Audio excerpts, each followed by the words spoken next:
Alright guys, how's it going? Welcome back. Well, today I'm in this brand new Mercedes SL, and as an SL fanboy I've been dying to get behind the wheel of one of these ever since this new generation came out. The model I'm in today is the SL63 AMG, which uses a 585 brake horsepower V8. Let's see what it's like then, shall we? The SL's had a bit of an identity crisis. You see, since the SL first launched in the 1950s, it's been a popular choice with the jet set, with the rich and the famous all over the world, and for very good reason. It's always been a very pretty, stylish car in which you could throw your luggage and then disappear off for the weekend. Every generation of SL always looks at home, whether that's in the Cotswolds or down in Saint-Tropez. They're kind of like the Range Rover in that regard, in that they have the ability to look right wherever they are. The trouble is, over the last few decades, fewer and fewer people were buying them, which has forced Mercedes to sharpen up their image. It no longer wants to go after retired golfers. No, it seems its crosshairs are fixed entirely on professional footballers and rappers. Less Nick Faldo and more Nicki Minaj. With this latest generation of SL, Mercedes have switched entirely from old money to new money, and that's a bit of a risk. In many ways, this new SL is brilliant. It would give a Porsche 911 a run for its money in ways no recent SL possibly could. For example, this SL63 AMG uses a 585 brake horsepower 4-litre twin turbocharged V8. It uses a 9-speed twin-clutch gearbox, and it has all-wheel drive, although you can switch to drift mode, and then it becomes two-wheel drive. And I imagine that's quite a good feature, if you're the sort of person who likes to arrive at the destination in the back of a hearse. This new generation SL is all about lap times, and I'm just not sure that's what the SL's all about. SLs have always been a bit soft and squidgy. Let's be honest, they've always been a bit of a boulevard cruiser. This isn't. This definitely isn't. SLs of old were always happier pottering around Beverly Hills at 35 miles an hour, not clipping apexes on the Nürburgring. And that's kind of my issue with this car. What Mercedes have made here is a track-focused monster. On paper, that's great. I mean, if you were playing a game of top trumps, that's exactly what you want. But in reality, I think Mercedes have they've lost a little bit of the essence of what makes an SL, if you know what I mean. Really, you ought to think of this as an AMG GT convertible rather than an SL. I think that way you'll understand it a bit better.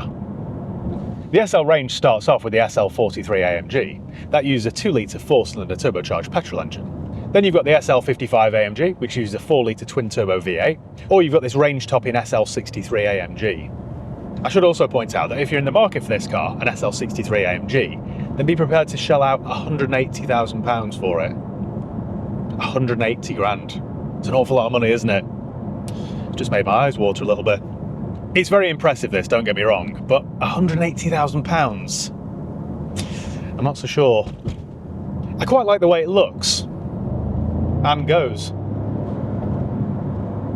I think it's striking. I'm just not sure you'd call it pretty. I'm also quite pleased they've gone back to a fabric top. I much prefer convertibles with a cloth top than a metal one. This colour's particularly interesting as well. I believe it's called Monza Grey, which is like a matte finish. It's more of a bronze, but it looks good. It suits it.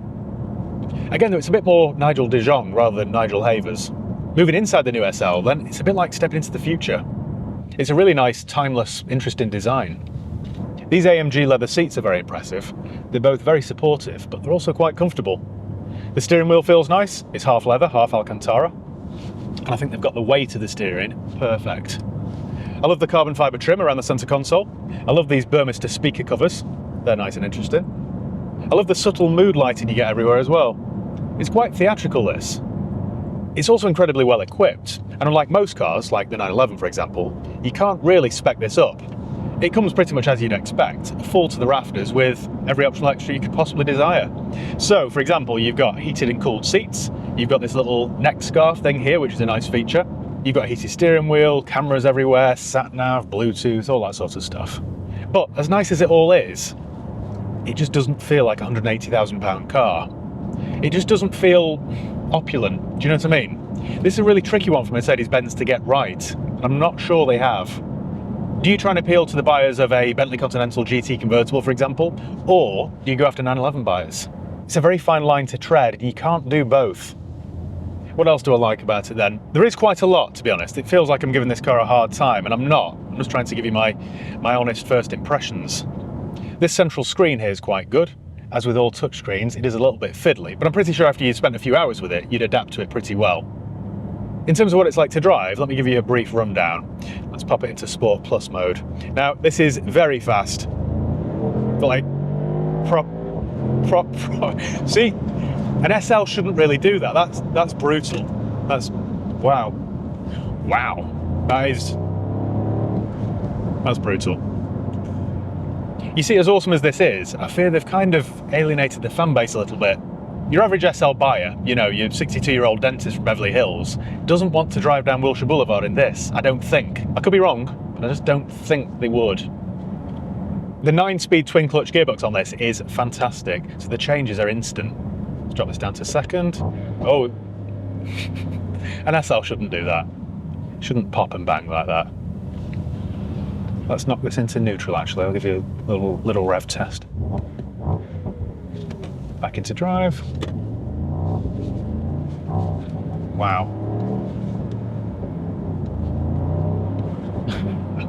It is a brute, this thing. It is a handful. You know what's impressed me about this car, actually, is the ride quality. It rides nicely. A couple of years ago, I had a 2015 AMG GTS, and the ride on that was pretty atrocious. You felt everything. If you ran over a penny, you could tell whether it was heads or tails. But with this, it sort of goes over the potholes quite nicely. It isn't too jarring or stiff. It isn't as soft and spongy as an SL ought to be, but it's not bad. I haven't spent a great deal of time with this car. I'd like to spend a bit more with it just to try and do a thorough review. This is more of a first look, just to give you my first impressions. And my first impressions are that it's all a bit too hardcore to be a real SL. As a new Mercedes AMG car, then yes, it's fantastic. I mean, who wouldn't like this? But as an SL, I just don't think they've got it quite right. I think that pretty much sums up my thoughts then. You know, without spending a week with this, I can't tell you an awful lot more at this point. To summarise this in a sentence, then yes, it's a great AMG car, but I don't think it's a great SL. There we go. Thank you once again for watching. Make sure you give the video a thumbs up if you enjoyed it. Make sure you subscribe if you haven't already. You can follow me on Facebook, Instagram, Twitter and TikTok. I'll leave the links below. And yeah, that's about it. Cheers guys, I'll see you next time.